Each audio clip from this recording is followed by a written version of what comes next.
Hello students, कैसे हो तुम लोग? देख सब बढ़िया हुआ है ना, सब बढ़िया चल रहा है। चलो आज हम लोग क्या करेंगे, आज हम लोग करेंगे एनसीईआरटी क्लास 9 बुक जो तुम देख रहे हो यहाँ पे स्क्रीन पे। तो देखो chapter number 1, chapter number 2 and chapter number 3 is already uploaded. तो वहाँ पे जो है chapter number 1, chapter number 2, chapter number 3 बहुत अच्छे से कर लो, बहुत अच्छे से सीख लो। फिर आ जाओ चैप्टर नंबर 4 पे। चैप्टर नंबर 4 का नाम क्या है? ये नाम जो है ये है लीनियर इक्वेशन इन 2 वेरिएबल्स। देखो इससे पहले लीनियर इक्वेशन इन 1 वेरिएबल किया था। 1 वेरिएबल और 2 वेरिएबल के बीच में डिफरेंस क्या है?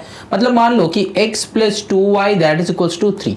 ये जो है linear equation in 2 variable. Linear क्यों कहा जाता है? क्योंकि इसका टू द पावर में 1 है, ठीक है ना। और फिर यहाँ पे जो है लीनियर इक्वेशन का मतलब क्या? मान लो कि x प्लस 3 इक्वल्स टू 0, इसको बताएंगे लीनियर इक्वेशन इन 1 वेरिएबल।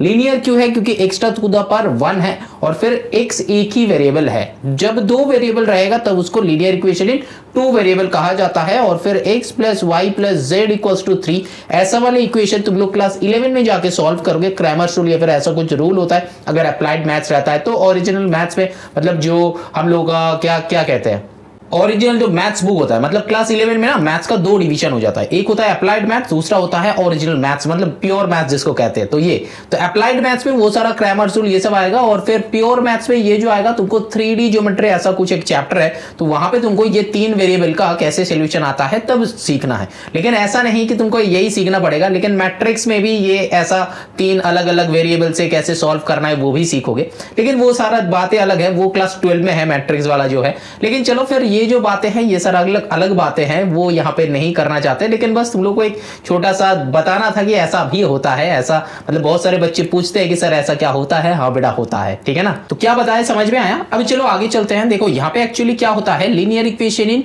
2 वेरिएबल। तो यही हम क्यों बता रहे हैं, क्योंकि अभी इस वीडियो में हम लोग यही लेकर डिस्कस करेंगे, ठीक है ना। तो देखो लीनियर इक्वेशन इन 2 वेरिएबल करने से पहले मैंने बहुत सारे चैप्टर्स, बहुत सारे अदर बुक है, जैसे कि आईसीएसई का है, मतलब आईसीएसई का 2 बुक मैंने करवाया, सेलिना कंसाइज करवाया, एमिल अग्रवाल करवाया। तो वहां पे जो है, और फिर ये जो क्लास 7 का करवाया, क्लास 8 का करवाया, ये जो लीनियर इक्वेशन है तो क्लास 7, 8 लेवल में हम लोग सीख रहे थे कि लीनियर इक्वेशन इन 1 वेरिएबल। लेकिन ये जो है पहला क्लास में, मतलब क्लास 9 में हम लोग सीखेंगे कि लीनियर इक्वेशन इन 2 वेरिएबल। लेकिन चलो देखते हैं एक्सरसाइज में क्या क्या है। Generally linear equation in 2 variable कैसे सॉल्व करते हैं, कैसे क्या करते हैं, इसका 4-5 मेथड होता है। जो मेथड मैंने आईसीएसई में करवाया है वो ऑलरेडी अपलोडेड है, ठीक है ना। तो सीबीएसई में चलो देखते हैं क्या क्या है, फिर जैसे जैसे देखेंगे वैसे वैसे हम समझाएगा, ठीक है। चलो फिर देखते हैं। आज फिर हम लोग करने वाले हैं एक्सरसाइज 4.1। तो देखो 4.1 में क्या है, पहला क्वेश्चन है कि the cost of a notebook is twice the cost of a pen. तो write a linear equation in 2 variables to represent this statement. तो यहां पे देखो ऑलरेडी तुमको कुछ बताया गया है कि take the cost of a notebook be ₹X and that the pen of ₹Y। तो देखो इसका जो थीम होता है, मतलब ये जो है ना, ये है वर्ड प्रॉब्लम्स कहते हैं हम, ठीक है ना। तो ये वर्ड प्रॉब्लम्स का लिंक जो है, कैसे सॉल्व करते, कैसे क्या करते, इसका एक लिंक मैंने बहुत अच्छे से समझाया है। क्लास 8 में आई थिंक आईसीएसई में एक चैप्टर है ओनली ये वर्ड प्रॉब्लम्स है। तो वर्ड प्रॉब्लम्स को कैसे सॉल्व किया जाता है वहां पे मैंने समझाया है। आई थिंक मेरा जितना आ रहा है 14B, सेलिना कंसाइज का 14B, ये जो है आईसीएसई का बुक है। तो लेकिन बुक से मतलब नहीं है, तुमको कंसेप्ट समझना है। तो इस वीडियो का जब अपलोड होगा यूट्यूब में तो उसके नीचे देखना लिंक गिवन होगा, तो वहां से तुम लोग वो वाले कंसेप्ट जो है वो क्लियर कर सकते हो। लेकिन यहाँ पे कंसेप्ट क्या होगा वो हम जरूर समझाएगा, तो टेंशन नहीं लेना है। चलो फिर समझते हैं। देखो यहाँ पे क्या है, take the cost of a notebook be X and take the cost of a pen is Y। लेकिन ऐसा क्यों लेना है? देखो यहाँ पे बताया कि write a linear equation in 2 variables to represent this statement. Generally क्या है, यहाँ पे क्वेश्चन किया जाएगा। देखो यहाँ पे क्या बताया, the cost of a notebook is twice the cost of a pen. तो क्वेश्चन में किसके बारे में बात कर रहा है? पेन एंड नोटबुक का कॉस्ट के बारे में बात कर रहा है। तो तुमको वही पूछेगा, ठीक है ना। तो जनरली जो क्वेश्चन पूछते हैं उसी को हम लोग x ले लेते हैं या फिर x एंड y ले लेते हैं। तो इस हिसाब से हम समझाते हैं। तो यहाँ पे वैसा कुछ ऐसा लिखा नहीं है कि क्वेश्चन क्या है, बस इक्वेशन से तुमको करना है। तो फिर चलो, the cost of a notebook is pen. तो जो जैसा हिंट दिया हुआ है उसको लेके ही चलते हैं। लेकिन हिंट ऐसा क्यों दिया हुआ है वो समझ में आया? तो क्योंकि क्वेश्चन किसके रिगार्डिंग है? कॉस्ट के रिगार्डिंग है। तो फिर यहाँ पे चलो लिख लेते हैं कि नोटबुक का कॉस्ट है X एंड पेन का कॉस्ट है Y, ठीक है ना। अब देखो यहाँ पे क्या बताया कि the cost of a notebook is twice the cost of a pen. तो फिर मतलब नोटबुक का जो कॉस्ट है वो कितना है? इज का मतलब हमेशा इक्वल टू होता है, ये दिमाग में रखना। इज का मतलब इक्वल टू। तो cost of a notebook is, इस लाइन को लिखते हैं पहले। अब देखो मैंने लिख लिया। अब मैंने क्या बताया, इज का मतलब होता है इक्वल टू, तो इज के नीचे इक्वल टू पुट कर दो। अब क्या बताया, कॉस्ट ऑफ अ नोटबुक, तो कॉस्ट ऑफ अ नोटबुक मैंने क्या लिया है, एक्स ऑलरेडी लिया है, तो यहां पे एक्स पुट कर दो। समझ में आया? तो cost of a notebook is x, तो एक्स इज का मतलब है इक्वल टू। अब देखो ट्वाइस का मतलब होता है 2 इंटू, थ्राइस का मतलब होता है 3 इंटू, तो ऐसा करके होता है। तो ट्वाइस मतलब 2 into the cost of a pen, तो कॉस्ट ऑफ अ पेन को मैंने वाई ले लिया है, तो वाई। तो हम लोग का इक्वेशन क्या बन गया, एक्स इक्वल्स टू 2y। समझ में आया? तो यही तुमको करना है, यही तुमको लिखना है, ठीक है। तो यहां पे अगर देखोगे तो x इक्वल्स टू 2y, जैसे कि हम लोग थर्ड चैप्टर में सीखे हैं कि डिपेंडेंट वेरिएबल, इंडिपेंडेंट वेरिएबल, तो यहां पे अगर उसको हम लेके आए तो y should be independent variable and x will be dependent variable. क्यों? क्योंकि y का वैल्यू जो है वो इंडिपेंडेंटली हम लोग ले सकते हैं, है ना। y का वैल्यू जो है वो इंडिपेंडेंट है, हम लोग कुछ भी ले सकते हैं। बट x का वैल्यू कैसे आएगा, y का वैल्यू जो लेंगे उसके ऊपर डिपेंड करके x का वैल्यू आएगा। तो डिपेंडेबल और इंडिपेंडेंट ये हम लोग चैप्टर 3 में सीखा है ना। तो चलो थोड़ा सा रिवाइज कर लिया, तुम लोग का भी अच्छा रहेगा। तो अब देखो यहाँ पे चैप्टर नंबर 2 मतलब क्वेश्चन नंबर 2 में क्या बताया है। क्वेश्चन नंबर 2 में बताया कि express the following linear equation in the form of ax plus by plus c, मतलब क्या है, ax plus by plus c that is equals to 0। देखो इसका मतलब क्या होता है, इसका मतलब ये होता है कि मतलब x का कोएफिशिएंट होगा, y का कोएफिशिएंट होगा एंड c जो है एक कांस्टेंट। मतलब समझ में आया, x का टर्म अलग, y का टर्म अलग एंड c जो है उसका टर्म अलग, मतलब वो जो है ओनली नंबर रहेगा, कोई भी वेरिएबल उसके साथ नहीं रहेगा। तो यहां पे ये है क्या है, 2x plus 3y equals to 9.35, ऊपर में डैश है ना, ऐसा कुछ है। तो यहां पे उतना चिंता करने का जरूरत है नहीं, डायरेक्टली इसको लिखो 2x प्लस 3y और ये वाले भाई साहब को सीधा लेफ्ट में लेके आ जाओ, तो minus 9.35 that is equals to 0। तो यही हो जाएगा हम लोग का इक्वेशन, ये जो है 2 पार्ट 1 मतलब लीनियर इक्वेशन तुम लोग सीखे हो ना क्लास 7-8 लेवल में। तो फिर यहाँ पे क्या हो जाएगा, बस एक सब्ट्रैक्शन कर देना है, मतलब लेफ्ट पे लेके चलना है। तो क्लास 7-8 लेवल का सीबीएसई का मैंने वीडियो अभी तक नहीं डाला है इस चैनल में, लेकिन डालेंगे जरूर, टेंशन नहीं लेना है, डिटेल में समझाएंगे। तो 7-8 का समझाएंगे, लेकिन इसी साल वो यहाँ पे इंसर्ट करने का इच्छा है, लेकिन चलो फिर देखते हैं, अगर होगा तो सही, अगर नहीं होगा तो ठीक है, क्या करे, है ना। तो अगर चाहिए तो बताना, लेकिन अभी तक 7-8 लेवल का सीबीएसई बहुत सारे बच्चे बता रहे थे, लेकिन टाइम नहीं मिल रहा कि हम बना पाए। एक्चुअली जो है आईसीएसई लेवल का जो है वो बना रहे हैं, और फिर 9 का जो है ये एनसीईआरटी, बहुत सारे बच्चे बताए थे कि सर एनसीईआरटी का 9 का वीडियो लाइए, तो फिर चलो लेके आ गया हम, ठीक है ना। तुम लोगों को जो चाहिए वो मेरे को बताना है कि सर ये अपलोड कीजिए, तो हम तो रेडी अपलोड करने के लिए, है ना, बस थोड़ा सा टाइम हमको मैनेज करना है।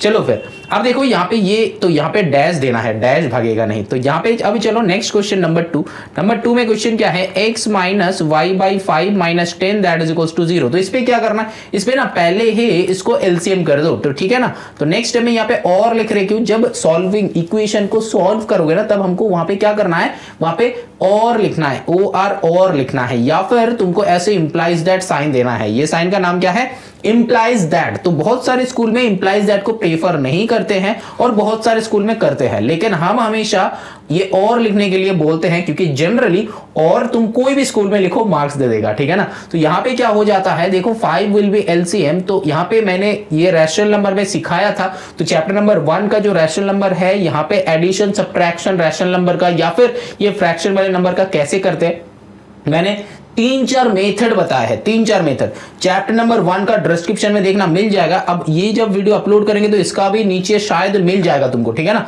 मतलब वहां पे एक बार चेक कर लेना, अगर नहीं मिलता है तो फिर एक कमेंट कर देना, हम तुमको बता देगा, लिंक शेयर कर देगा, ठीक है ना। तो यहाँ पे देखो क्या हो जाता है ना, जब नीचे 1 रहता है तब हम लोग इसके साथ ये मल्टीप्लाई कर देते हैं, ये वाला मेथड। मतलब बहुत सारे 4-5 टाइप का मेथड मैंने दिखाया था, लेकिन ये वाले मेथड जो है हम प्रेफर करते हैं, ठीक है ना। तो फिर यहाँ पे क्या हो जाएगा, देखना 5x माइनस वाई बैठेगा, क्यों वाई बैठेगा, क्योंकि इसका नीचे जो एलसीएम है ये एलसीएम के साथ मैच हो रहा है, तो ये जनरली जो है हम नहीं लिखेंगे, तो यहाँ पे y लिखेंगे। देन माइनस इसके नीचे भी 1 है, तो क्रॉस मल्टीप्लाई हो जाता है, 10 5 जा 50 दैट इज इक्वल्स टू 0। मतलब जब डिनोमिनेटर में 1 रहता है तो तब क्रॉस हो जाता है, जैसे कि मतलब इसका 3-4 टाइप का सम है, वहां पे मैंने दिखाया है, वो नीचे लिंक हम शेयर कर देगा, डिस्क्रिप्शन में लिंक हम शेयर कर देगा, तो वहां से तुम लोग देख लेना, चेक कर लेना। मैंने 3-4 मेथड ये अपलोड किया है, ठीक है ना, मतलब 3-4 मेथड जो है वो एक ही वीडियो में है, वो अपलोड किया है, ठीक है। और जब रैशनल नंबर मैंने करवाया है चैप्टर 1, वहां पे भी मैंने बताया है। तो अगर चैप्टर 1 करके चैप्टर 4 में आए हो, मेरा वीडियो देख के आए हो, तो फिर वो जरूर तुम्हारा दिमाग में होगा, वो जरूर जो है वो तुम्हारा समझ में आ चुका है।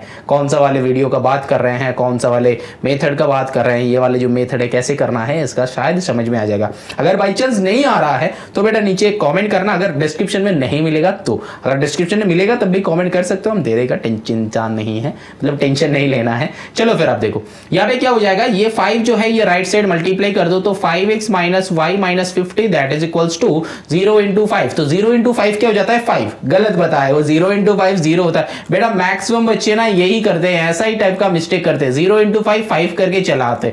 तो ये जो है हम लोग का इक्वेशन, यहाँ पे 1 1 मत लिखना, ठीक है ना। तो ये जो है यही हम लोग का फाइनल इक्वेशन हो गया, ठीक है। तो फिर चलो मतलब हमको क्या करना है ax plus b y plus c, लेकिन ये आया नहीं है, हमको क्या करना है ax plus b y plus c that is equals to 0 में करना है। तो फिर इसको ना ऐसे चेंज कर दो कि 5x प्लस ये माइनस वाई को ब्रैकेट में कर दो प्लस ये माइनस 50 को ब्रैकेट में कर दो दैट इज इक्वल्स टू 0। अब हो गया, क्योंकि यहाँ पे a जो हो जाएगा वो होगा 5, b जो होगा वो होगा -1 एंड c जो होगा वो होगा -50, ठीक है ना। क्योंकि बी वाई है ना, तो बी का मतलब ये साइन को लेके बी हो जाते हैं, मतलब यहाँ पे -1 हो जाते हैं बी, ठीक है ना। तो फिर चलो कोई बात नहीं, अब चलो चलते हैं नंबर 3 में। नंबर 3 कैसे सॉल्व होगा वो देखते हैं। देखो यहाँ पे क्या है, -2x plus 3y equal to 6 है, तो 6 को लेफ्ट में लेके आओ, 2x plus 3y minus 6 that is equal to 0। Generally ऐसा टाइप का क्वेश्चन है एग्जाम में आता नहीं है, क्योंकि तुमको इसमें लिखना है, ऐसे लिखना है, ऐसा टाइप का क्वेश्चन जनरली एग्जाम में आता नहीं है। लेकिन इस साल जो है, इस साल का पेपर कैसा होगा क्या होगा ये पता नहीं है, क्योंकि इतना इजी क्वेश्चंस है ना कि टीचर्स भी शायद सोच लेंगे कि हम पेपर में कौन सा वाले क्वेश्चन देगा, है ना। तो इतना इजी है ये, कुछ नहीं है। तो अब देखो ये नंबर 4 ये नंबर 3 हो गया। नंबर 4 का देखो x इक्वल्स टू 3y, तो यहाँ पे क्या करें x minus 3y plus 0 that is equals to 0, क्योंकि यहाँ पे c है ही नहीं तो उसको 0 कर दो। अब माइनस यहाँ पे मत लिखना, क्योंकि तुमको बताया है कि ax plus by plus c equals to 0, तो उसमें क्या लिखना है कि ax plus -3y plus 0 that is equals to 0, और -3y को इसको ब्रैकेट में रखना, ठीक है ना। तो फिर मतलब ये हो गया b, ठीक है ना। तो फिर ये ax plus by plus 0 plus c, मतलब ax तो नहीं होगा, ये a की जगह पे क्या था 1 था, तो ओनली x लिख देना, ठीक है। समझ में आया, ऐसा करके कर लेना। तब देखो नंबर 4 5 6 7 8 ऐसा करके ही ये वाला 4.1 खत्म है, ठीक है। ये एक बार यहाँ पे चेक कर लो, मैंने ऑलरेडी दे दिया है कैसे क्या होगा कैसे क्या नहीं, जो समझ में नहीं आएगा, क्योंकि कुछ नहीं बेटा, इक्वेशन के इधर उधर करना है, उस फॉर्म में पुट करना है x plus by plus c, ठीक है ना। तो देख लेना। अब चलो now moving on to the exercise 4.2 में चलते हैं। 4.2 में देखते हैं कि क्या है। देखो 4.2 में क्या है, ये भी बहुत इजी है, बहुत सिंपल है। देखो क्या है, which one of the following option is true and why. तो यहाँ पे कौन सा वाले ऑप्शन जो है ये ट्रू है। देखो हमेशा हम लोग का यहाँ पे ये जो एक्सरसाइज है ना, एक्सरसाइज के जस्ट प्रीवियस पेज में है एक लाइन देखना कि जब भी कोई भी एक ऐसा एक इक्वेशन रहता है इसका इनफाइनाइट सॉल्यूशन होता है ना। मतलब कैसे, देखो इक्वेशन क्या है, y equal to 3x plus 5, कोई भी एक लीनियर इक्वेशन का इनफाइनाइट सॉल्यूशन हो सकता है। कैसे, देखो x का वैल्यू तो कुछ भी ले सकते हो, क्योंकि मैंने चैप्टर 3 में समझाया कि x is always independent and y is always dependent. तो यहां पे x का वैल्यू हम लोग कुछ भी ले सकते हैं, तो यहां पे x का वैल्यू कुछ भी लेने से y का वैल्यू कुछ भी आ जाएगा, है ना। तो कितना सॉल्यूशन हो सकता है, इनफाइनाइटली मेनी सॉल्यूशन हो सकता है, बहुत सारे सॉल्यूशन हो सकता है। अब यहां पे एक क्वेश्चन है, तो फिर सर ये यूनिक सॉल्यूशन, ओनली 2 सॉल्यूशन, ये कब हो सकता है। बट देखो यूनिक सॉल्यूशन तभी होगा जब 2 इक्वेशन रहेगा, तब एक यूनिक सॉल्यूशन हो सकता है, ठीक है ना। अब ओनली 2 सॉल्यूशन, वो भी 2 इक्वेशन जब रहेगा तब हो सकता है। एक इक्वेशन, अगर एक इक्वेशन रहता है तब हमेशा इनफाइनाइटली मेनी सॉल्यूशन होगा, हमेशा एक इक्वेशन है इनफाइनाइटली मेनी सॉल्यूशन, ठीक है। लेकिन ये लर्न करने वाले बात नहीं है। चलो फिर दिखाते हैं तुमको। तो सर दिखाइए कैसे, लर्न करने वाले बात अब नहीं है बोल रहे हैं तो दिखाइए। चलो दिखाते हैं। यहां पे देखो x का वैल्यू तुम 0 लो, 0 लोगे तो क्या हो जाएगा, मतलब 3 इंटू 0 प्लस 5, ठीक है ना। तो यहाँ पे y इक्वल टू, तो y इक्वल टू कितना आ रहा है यहाँ पे 0 प्लस 5, तो y का वैल्यू 5 आ रहा है ना। तो फिर अब चलो ये y equal to 3x plus 5, तो फिर x का वैल्यू कितना लोगे, 10 ले लो। तो फिर 3 इंटू 10 प्लस 5, तो कितना हो जाएगा, 10 3 30 प्लस 5, तो आंसर विल बी 35। ये जो है y का वैल्यू बदल रहा है। x का वैल्यू 100 ले लो, तो फिर y equal to 3x plus 5, तो x का वैल्यू मैंने क्या बताया, 100 लेने के लिए बताया। तो फिर यहाँ पे कितना हो जाएगा, 300 प्लस 5 करो तो 305 आ जाएगा। समझ में आ रहा है? तो x का वैल्यू जैसा जैसा तुम लेते रहोगे, x का वैल्यू 1000 ले लो, है ना, 1000 ले लो। चलो फिर y equal to 3x plus 5, x का वैल्यू क्या लेना है, 1000 ले लो। तो फिर 1000 प्लस 5 तो 1000 3 3000 प्लस 5 तो फिर 3005 हो जाएगा। समझ में आ रहा है? मतलब जब x का वैल्यू चेंज होते रहेगा तो y का वैल्यू भी आते रहेगा, इसीलिए इनफाइनाइटली मेनी सॉल्यूशन होता है। ये मैंने करके दिखाया कि इनफाइनाइटली मेनी सॉल्यूशन सर आप बोल रहे थे, लेकिन कैसे होता है, क्यों होता है, ठीक है ना। तो x जो है ये इंडिपेंडेंट है, इसका कोई भी वैल्यू ले सकते हैं हम लोग। तो जब कोई भी वैल्यू लेगा तो y का ऑटोमेटिकली कोई भी वैल्यू आते रहेगा। समझ में आ रहा है? अब देखो, चलो now moving on to the number 2। क्या बताया, write 4 solution of each of the following equation, मतलब 4 करके सॉल्यूशन तुमको लिखना है। देखो कैसे, मतलब यहाँ पे सर क्या कर रहा है, हाँ बेटा कोई भी वैल्यू लेना है, 2x plus Y equals to 7। तो यहाँ पे क्या करना है, इसको ना पहले ऐसे ब्रेक कर लेना है, मतलब लिख लेना है। कैसे, 2x equals to 7 minus y, then और x equals to 7 minus y by 2। अब कुछ बच्चे ने कहा कि सर आप x को इधर के मतलब y को राइट साइड में क्यों लेके जा रहे हो, हम तो इसको भी ऐसा था, हम तो ऐसे भी लिख सकते हैं कि y equal to 7 minus 2x, ऐसे भी लिख सकते हैं। इसमें क्या गलतियां, नहीं बेटा कोई भी टाइप का गलतियां नहीं होगा, आंसर सेम आएगा। चलो चेक करते हैं। ऐसा एक बॉक्स बना लेना, ठीक है ना, यहाँ पे लिखना x, यहाँ पे लिखना y। तो तुमको कितना वैल्यू चाहिए, 4 वैल्यू चाहिए, तो 4 ऐसा बॉक्स बना लो, ठीक है ना। अब जो है यहाँ पे कोई भी वैल्यू ले सकते हो, पॉजिटिव हो, नेगेटिव हो, जीरो हो, कोई भी वैल्यू ले सकते हो। तो चलो फिर एक बार ले लेते हैं कि x का वैल्यू जो है हम ले लेते हैं कि x equals to 7 minus y by 2। तो y का वैल्यू 0 ले लेते हैं, है ना। तो फिर x इक्वल्स टू 7 बाई 2 आ जाएगा, तो x इक्वल्स टू कितना आएगा, 3.5 आएगा, है ना। तो फिर x का वैल्यू ऐसे लिखेंगे 3.5 एंड y का वैल्यू होगा 0। तो क्यों, इसका मतलब y का वैल्यू 0 लेने से x का वैल्यू 3.5 आ रहा है, ऐसे लिखना है तुमको। अब सर x का वैल्यू मतलब ये y का वैल्यू क्या हम लोग 1 ले सकते हैं, बेटा कुछ भी ले सकते हो, ऐसा कुछ नहीं। तो 7 माइनस 1 बाई 2, तो 7 माइनस 1 कितना होता है, 6 बाई 2, तो 2 3 जा, तो फिर x का वैल्यू कितना आया 3। तो x का वैल्यू आया 3, y का वैल्यू कितना लिया था, 1 लिया था। सर आप पॉजिटिव में ही हमेशा क्यों ले रहे हो, अब नेगेटिव लेके दिखाइए। चलो नेगेटिव लेते हैं। तो 7 माइनस y पे जगह के हम -1 पुट कर रहे हैं, y के जगह पे हम -1 पुट कर रहे हैं, इसीलिए ब्रैकेट में पुट गया। समझ में आ रहा है?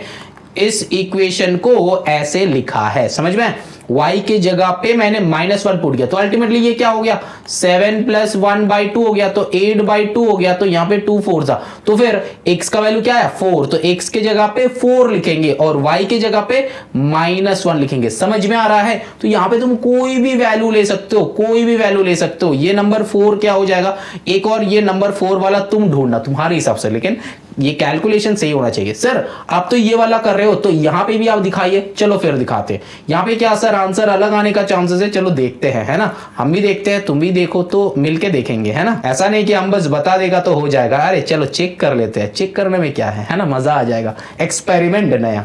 तो चलो फिर यहाँ पे देखो, y का वैल्यू मैंने यहाँ पे क्या क्या लिया था, पहले 0 लिया था। तो y का वैल्यू तो 0 नहीं ले सकते यहाँ पे, क्योंकि y जो है लेफ्ट में है। तो यहाँ पे किसका वैल्यू लेना पड़ेगा, यहाँ पे x का वैल्यू लेना पड़ेगा, है ना। तो x का वैल्यू यहाँ पे क्या लेना है, 0। लेकिन 0 लेने से सर क्या हो जाएगा, x का वैल्यू अगर 0 ले रहे हैं तो y का वैल्यू 7 आ जाएगा। कैसे, y equal to 7 minus 2 into 0, तो 0 इंटू 2 0 हो गया, तो ओनली 7 बचा, तो y का वैल्यू 7 हो गया। तो सर यहाँ पे तो y का 0 लिया था, x का 0 नहीं लिया था, है ना। तो चलो फिर यहाँ पे अब y का वैल्यू 0, अब x का वैल्यू 3.5 लेके देखते हैं इसका आंसर सही होता है कि नहीं। अब चलो यहाँ पे जो है y equal to 7 minus 2 into x का वैल्यू जो है, ये x का वैल्यू 3.5 ले लो, x का वैल्यू 3.5 ले लो। तो फिर यहाँ पे क्या हो जाएगा, देखो 7 माइनस 3.5 इंटू 2 कितना हो जाता है, 7 हो जाता है। तो प्लस 7 माइनस 7 कैंसिल आउट करके 0। तो समझ में आ रहा है, अगर x का वैल्यू हम लोग 3.5 ले रहे हैं तो y हमेशा 0 आएगा। तो तुम जैसे ही सॉल्व करो, इधर इससे सॉल्व करो, इधर इससे सॉल्व करो, आंसर सेम ही आएगा। तो ये वाले जो है और वाले मेथड दिखा रहे हैं हम, समझ में आया कि नहीं, बोलो। जो करवा रहे हैं समझ में आ रहा है, अगर नहीं आएगा तो मेरे को बताना, अगर आएगा तो फिर फटाक से बताओगे हाँ सर आ गया, नेक्स्ट क्वेश्चन खुद बनाओ। और अगर नेक्स्ट क्वेश्चन नहीं बना पा रहे हो तो कोई भी डाउट है तो मेरे को बताना मत भूलना, ठीक है। क्योंकि हम तो सोल्यूशन देने के लिए यहाँ पे बैठा हुआ है, हम तो तुम्हारा डाउट क्लियर करने के लिए यहाँ पे बैठे हुए हैं, है ना। समझ में आया क्या, आया ना। तो ऐसा करके ये बाकी जो क्वेश्चंस है इसका भी निकाल सकते हो। सर क्वेश्चन नंबर 2 का निकाल के दीजिए, है ना। अरे ये तुम लोग बोलोगे मेरे को पता था। तो यहाँ पे क्या है, pi x plus y that is equals to 9। तो यहाँ पे हम लोग क्या कर सकते हैं, pi x that is equals to 9 minus y. तो सर इस पाई को क्या करें, पाई को ना अभी फिलहाल पाई बैठने दो, क्योंकि तुम लोगों को पता है, मेरे को पता है कि क्लास मतलब प्रीवियस क्लास में तुम लोग सीखे हो, जब सर्किल का मेंशुरेशन किए हो, सर पाई का वैल्यू क्या 22/7 ले ले। अरे बेटा नहीं लेना है, पाई का वैल्यू जो है अभी क्लास 10 में एक सीखोगे, मतलब 10 तक एक सीखोगे, लेकिन जब 11 में जाओगे देखना पाई का वैल्यू जो है वो बदल जाता है। यहाँ पे सीख रहे हो कि 22/7 होता है, वहां पे सीखोगे कि पाई बोल के ऐसा कुछ होता ही नहीं है, तब सीखोगे कि पाई रेडियन कहा जाता है, और पाई रेडियन का वैल्यू 180 होता है, कभी कभी ऐसा भी पढ़ोगे। तो फिर ये चेंज होते रहता है, तो पाई को पाई रहने दो। अगर क्वेश्चन में लिखा हुआ है कि टेक पाई इक्वल्स टू 22/7, क्योंकि देखना हमेशा क्वेश्चन में लिखा हुआ रहेगा, अगर क्लास 10 बोर्ड्स का क्वेश्चन करोगे या फिर क्लास 9 का कोई भी क्वेश्चन करोगे, तो वहां पे देखना कि पाई का वैल्यू लिखा हुआ होता है कि टेक पाई इक्वल टू 22/7। क्यों लिखा हुआ होता है, क्योंकि पाई का वैल्यू हमेशा बदलते रहता है, क्योंकि 10 तक हम लोग एक सीखेंगे, 11 12 में हम दूसरा कुछ सीखेंगे, है ना। तो फिर यहाँ पे चलो, तो यहाँ पे क्या हो जाता है, x equals to 9 minus y, तो इसको ऐसा ही रहने दो, 9 minus y divided by pi. अब देखो यहाँ पे इस वाले सम को, नीचे पाई है तो पाई का कैलकुलेशन लोग कर नहीं सकते, तो इसको ना ऐसे सॉल्व क्या करो कि y का वैल्यू जो है वो निकालो, ठीक है ना। मतलब ये हम लोगों का जैसा सुविधा होगा वैसे हम लोग निकालेंगे। मतलब क्या है, यहाँ पे जो है y equals to 9 minus pi x ऐसा ले लो। अब जो है ये इजी रहेगा ना, क्योंकि पाई रहे ना रहे वो मेरा बात है। अब देखो यहाँ पे क्या हो जाएगा, अब ये x का वैल्यू 0 ले लो, तो 0 लेने से पाई इंटू 0 विल बी 0। इसको कैसे लेना है, y equal to 9 minus pi into 0। तो यहाँ पे ये बंदा 0 हो गया तो ओनली 9, तो y का वैल्यू 9। तो यहाँ पे x का वैल्यू लिखो 0, y का वैल्यू लिखो ओनली 9। समझ में आया। तो अब देखो y इक्वल टू, ये तो 1 हो गया, ठीक है। अब दूसरा वाला x का वैल्यू 1 ले लो, तो x का वैल्यू 1 लेने से क्या आएगा, 9 माइनस पाई आएगा। तो y का वैल्यू वैसे ही पुट कर दो कि 9 माइनस पाई, तो x का वैल्यू 1 लेने से। यहाँ पे 2 ले लो, तो y equal to 9 minus pi into 2। तो पाई इंटू 2 सर क्या हो जाएगा, ये 9 माइनस 2 पाई हो जाता है। तो फिर सर कैलकुलेशन क्या होगा, कुछ नहीं बेटा ऐसा ही लिख दो, 9 माइनस 2 पाई, जब हम लोग y का वैल्यू 2 ले रहे हैं, ठीक है ना। मतलब y का वैल्यू ऐसा आ रहा है, y, अरे ये हाँ सही लिखा, x का वैल्यू 2 लेने से y का वैल्यू ये आएगा। तो फिर ऐसा करके मैंने 3 लिखा, तुम लोग एक और एक लिख लो, ठीक है ना। और ये क्या है, x इक्वल्स टू 4y, तो इसको तो खुद ही कर सकते हो, है ना। नॉर्मल सा क्वेश्चन है, ये हो जाएगा नंबर 3। देखो x इक्वल्स टू 4y है, तो फिर y का कोई भी वैल्यू ले लो, तो यहाँ पे x ऐसा करके करो, ये जो है ऐसा करके, तो फिर यहाँ पे ये जो है ना y का वैल्यू तुम 0 लो, तो y विल बी 0, तो x विल बी कितना 0 हो जाएगा, है ना, क्योंकि x इक्वल्स टू 4 इंटू 0 कर दो, 4 इंटू 0 0 आ जाता है, तो x का वैल्यू 0। सर ऐसा कभी हो सकता है बेटा, कुछ भी हो सकता है मैथ्स में, है ना, क्योंकि ये तुमको सोचने वाली बात है ना, तुम सोचोगे तो होगा ना। अब जो है सर क्या करना है, तो फिर यहाँ पे 4 इंटू 1 कर लो, मतलब यहाँ पे y का वैल्यू जो है 1 ले लो, y का वैल्यू 1 ले लिया, x का वैल्यू 4 आ जाएगा, y का value x equals to 4 into 2 ले लो, तो y का वैल्यू अगर 2 ले लेंगे तो x का वैल्यू 8 आ जाएगा, है ना। y का वैल्यू अगर 3 लेंगे तो x का वैल्यू 4 3 12 आ जाएगा। समझ में आया, ऐसा ही करते रहेंगे बेटा। अब देखो ये नंबर 3 का देखो, यहां तक समझ में आया ना, क्लियर हुआ ना। अब देखो क्वेश्चन नंबर 3 में, देखो क्वेश्चन नंबर 3 में क्या है, बताया कि check which of the following are solution of the equation x minus 2y equal to 4, x minus 2y equal to 4 and which are not. That means क्या है, यहाँ पे तुमको बताया गया है कि चेक सॉल्यूशन, मतलब तुमको एक इक्वेशन दे दिया है x minus 2y equal to 4, और यहां पे बताया है कि विच आर नॉट, मतलब विच आर द सॉल्यूशन। तो पहला क्वेश्चन क्या है, 0,2 ऐसा दिया हुआ है। इसका मतलब क्या है, इसका मतलब सॉल्यूशन है कि नहीं ये देखने के लिए चैप्टर नंबर 2 पॉलिनोमियल का सोचो, सॉल्यूशन है कि नहीं देखने के लिए हम लोग क्या करते थे, हम लोग वैल्यूज डालते थे इक्वेशन में, है ना। तो ये जो है चैप्टर नंबर 3 में मैंने सीखा, मतलब सिखाया, यहाँ पे ये जो है x का वैल्यू, यहाँ पे ये जो है y का वैल्यू, क्यों ये ब्रैकेट है ना, इसलिए ये कोऑर्डिनेट गिवन है, तुमको समझ में आ रहा है, ये कोऑर्डिनेट गिवन है। और जब कोऑर्डिनेट गिवन है तो कोऑर्डिनेट का ये पहला वाला पार्ट x का वैल्यू होता है, दूसरा वाला पार्ट y का वैल्यू। अब जो है यहां पे तुमको LHS लिखो, LHS लिखो, देखो प्रोसेस देखो, LHS लिखो, लिख के LHS में जो है उसको कॉपी करो। अब x का वैल्यू क्या है, 0 माइनस 2 इंटू y का वैल्यू है 2, ठीक है ना।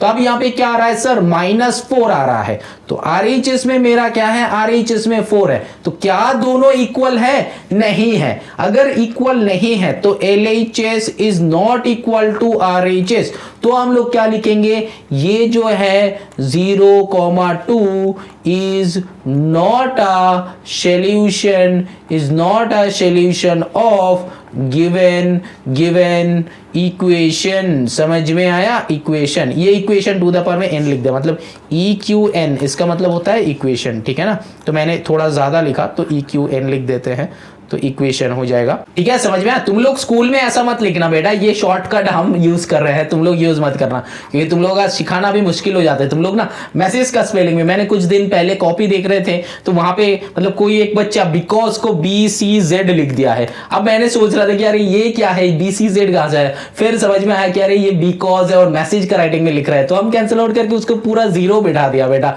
तो ऐसा मत करना बेटा, मेरे जैसा बहुत सारे टीचर्स है या फिर 99.9% टीचर्स है कि BCZ बिकॉज नहीं होता है, वो हम लोगों का बना लिया है वैसा, ठीक है। तो ये यूज मत करना, ठीक है ना। तो ये जो है ये बहुत गलत होता है। तो अब देखो यहाँ पे क्या है, तो ये 2,0 भी वैसे पुट करना है, x - 2y = 4, तो x के यहाँ पे क्या है 2,0 है ना। तो फिर x के जगह पे 2 पुट करो, माइनस y के जगह पे 0 पुट करो। तो यहाँ पे ओनली LHS लेके काम कर रहा है, जैसे पहला क्वेश्चन दिखाया। हम तो यहाँ पे शॉर्ट में कर रहे हैं, मतलब डायरेक्टली वैल्यू पुट कर रहे हैं, लेकिन तुम लोग डायरेक्टली वैल्यू पुट नहीं करना, तुम लोग पहले उसको कॉपी करना फिर पुट करना। तो यहाँ पे क्या है 2 माइनस यहाँ पे 0 आ जाता है, तो आंसर विल भी क्या आ जाएगा, यहाँ पे 2 आ जाएगा। तो LHS is not equals to RHS, समझ में आ रहा है, LHS is not equals to RHS। तो यहाँ पे भी ये जो है सोल्यूशन नहीं है, ये जो है सोल्यूशन नहीं है।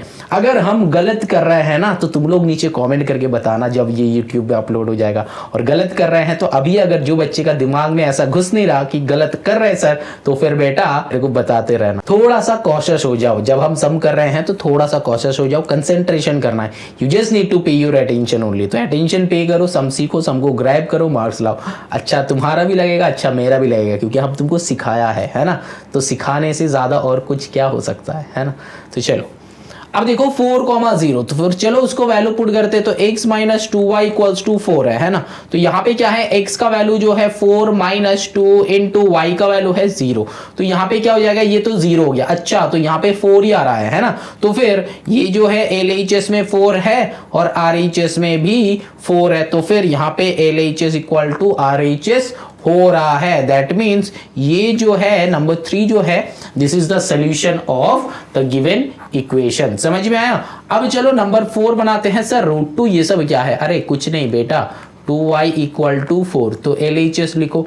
मेरा काम क्या है, x - 2y, तो x का वैल्यू क्या है √2 माइनस 2 × यहाँ पे 4√2 है ना। तो मतलब एक्चुअली गिवन था कि √2 - 4√2, तो ये जो है y का वैल्यू है, ये जो है x का वैल्यू है ना। तो फिर y का वैल्यू 4√2 डाल दो। अब इसको कैलकुलेट कैसे करोगे, यहाँ पे √2 माइनस यहाँ पे 4 × 2 = 8√2।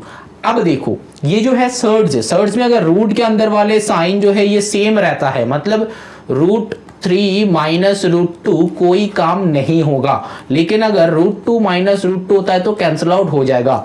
√2 - 2√2 होता है तो काम होगा। कैसे, जैसे कि x - 2x के बीच में होता है ना, वैसा करके काम होगा। तो यहाँ पे ये रूट वाले जो रहेगा इसको x ले लेना। मान लो कि ये जो है √3 - √2, तो इसको ये अलग रूट है तो हम इसको x ले सकते हैं, ये अलग रूट है तो ये y ले सकते हैं। तो x - y का भी काम होता है, नहीं होता है। तो इसीलिए √3 - √2 का कोई काम नहीं होगा। जैसे कि √13 - √14 कोई काम नहीं होता है। जैसे कि √10 - √11 तो कोई काम नहीं होता है। बट जब यहां पे ऐसा होगा कि √3 - 3√3, हाँ काम होगा। क्यों, क्योंकि इसको तब हम लोग ऐसे सोचेंगे कि x - 3x ऐसे सोचेंगे। समझ में आया। तो यहाँ पे क्वेश्चन क्या था, क्वेश्चन जो था तो यहाँ पे ये क्वेश्चन था, तो फिर बड़ा का साइन बैठ के सम विल बी सब्ट्रैक्टेड। तो यहाँ पे 8 से 1 सब्ट्रैक्ट हो, ये जनरली जो है 1√2, तो यहाँ पे 7√2 आंसर आ जाएगा। तो RHS में क्या है, मेरा RHS में क्या है 4 है, तो फिर नॉट इक्वल्स टू ही तो आ रहा है, तो सोल्यूशन नहीं है। अब 1 1 डाल के देखो, x - 2y that is equals to 4, तो यहाँ पे 1 डालो, -2 × 1 डालो, तो यहाँ पे भी क्या 1 - 2 दैट इज -1 आ जाएगा, और ये भी नॉट इक्वल टू हो रहा है, तो नॉट इक्वल टू मतलब सोल्यूशन नहीं है। तो यहाँ पे बस एक ही नंबर 3 आया जो कि सोल्यूशन है। ठीक है, समझ में आया। अब चलो देखो नंबर 4 में find the value of k if x = 2 y = 1। तो दैट मींस यहाँ पे देखो क्या है, ये कितना इजी है बताओ तो क्या होगा। देखो क्वेश्चन देख के ही समझ में आ रहा है, मतलब एकदम बच्चों जैसा क्लास 2 लेवल जैसा क्वेश्चन है ना, मतलब एकदम मतलब बच्चे को सिखा रहा है, बस वैल्यू पुट कर रहा हूं, वही टाइप का क्वेश्चन है। देखो यहाँ पे क्या है, x = 2 एंड y = 1, तो x का वैल्यू 2 है तो यहाँ पे 2 डाल दो, प्लस यहाँ पे 3 इंटू वाई का वैल्यू है 1 तो यहाँ पे 1 डाल दो, तो यहाँ पे 2 इक्वल टू के डालो, क्योंकि ये इक्वेशन कर रहे हो तो और लिखना है, मैंने क्या बताया, इक्वेशन कर रहे हो तो और लिखना है। सर यहाँ पे इक्वल टू क्यों नहीं देना है, क्योंकि बेटा 2 इक्वल टू एक लाइन में नहीं होता है, समझ में आया। अब देखो यहाँ पे क्या हो जाएगा, तो और करो, यहाँ पे 2 2 4 minus 3 that is equals to के, तो 4 माइनस 3 सर सब्ट्रैक्शन करने वाले तो बात है, तो 1 इक्वल टू के, बस हो गया यहाँ पे 4.2। समझ में आया कि नहीं, यहाँ पे देखो समझ में आया, कुछ ऐसा नया नहीं है बेटा, जो क्लास 2 में कर रहे थे वही वाला चीज क्लास 9 में तुमको सिखा रहा है सीबीएसई। तो ऐसा कुछ नहीं कि बहुत कुछ है बेटा, कुछ नहीं है, बहुत सिंपल है एनसीईआरटी का सॉल्यूशन बहुत सिंपल है, ठीक है ना। बस मेथड पता होना चाहिए, मैथ्स में ना method is very very very important. Method जितना अच्छे से पता रहेगा उतना अच्छे से तुम कर पा रहे हो, और जितना अच्छे से मेथड पता नहीं होगा तब मुश्किल होगा। तो method is very very very important in maths, है ना। चलो फिर देखते हैं और कुछ एक्सरसाइज है कि नहीं। अरे कंग्रेचुलेशंस आ गया, दैट मीन्स खत्म हो गया हम लोग का एक्सरसाइज। चैप्टर नंबर 4 खत्म है। अब इसको ग्रैब करो, आगे चलो। कुछ नहीं है बेटा, बहुत सिंपल है, बहुत सिंपल है। क्लास 2 लेवल का क्वेश्चन हम लोग अभी अभी बैठ के सॉल्व किया है ना। लग रहा है देख के 9 का सोल्यूशन है, लग रहा है अभी तक लगा है। हाँ चैप्टर नंबर 2 में थोड़ा सा था, लेकिन चैप्टर नंबर 3 4 बहुत ईजी है। बट बस कहां पे फोकस करना है, ओनली कंसेप्ट एंड मेथड में फोकस करो, और कहीं पे फोकस करने का जरूरत नहीं है। ज्यादा से ज्यादा कंसेंट्रेशन दो। यहाँ पे हम स्क्रीन को पढ़ा रहे हैं और तुम्हारा कंसेंट्रेशन पूरा का पूरा स्क्रीन में होना चाहिए। जब तक स्क्रीन में होगा तुम्हारा कंसेंट्रेशन, तब देखना क्वेश्चन फटाफट बनेगा, ऐसा कुछ प्रॉब्लम ही नहीं आएगा, ठीक है ना। तो चलो फिर यहाँ पे हम क्लास एंड कर रहे हैं। Now moving on to the chapter number 5 में चलते हैं, या फिर चैप्टर नंबर 6 में चलते हैं, या फिर चैप्टर नंबर आगे चलते हैं, मतलब ठीक है। चलो फिर आगे चलते हैं, यहाँ पे क्लास एंड।